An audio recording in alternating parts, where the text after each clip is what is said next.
వాళ్ళ గేట్ అనకూడదు, ఒప్పుకోరు. అవి దానికి కోపం వస్తాయి. చిన్నది ఉంది అది.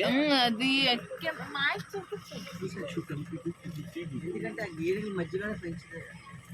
పిల్లలకా